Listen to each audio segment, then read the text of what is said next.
So I wanted to show you today how you can very easily with an IKEA Smla box make your own little germination tray for at home.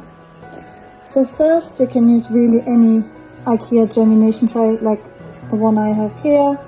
You need the base plus the lid. Then you need some felt.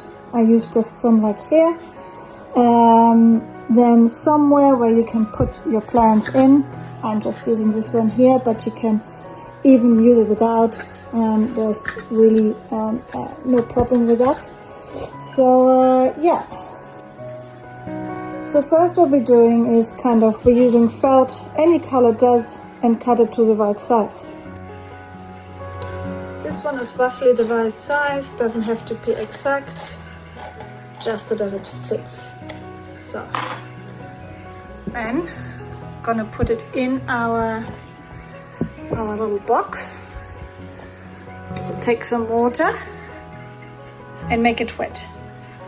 This helps to retain some moisture. Doesn't have to be too wet, just a little bit,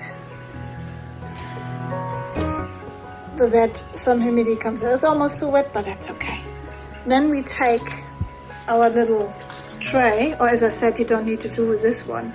You can straight away take your little flower pots and put them on here. But I'm using the tray for today.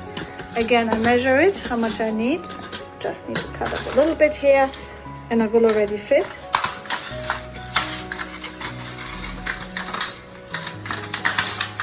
Difficult. Here we go, and it fits in here like this. Well, actually that's one line too much. You can see here I've already prepared one of my trays, cut a little bit smaller, and I've put off some of the foam buds in, so I can put them in here now. This is actually really cool. I put them just in here, put the lid on top, and that's about it.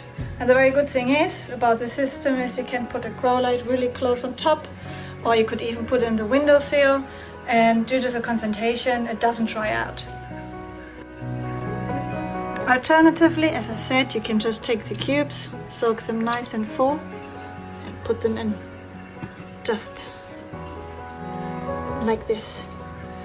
So you don't actually need to have that tray. And they will just grow simple like that, very easy.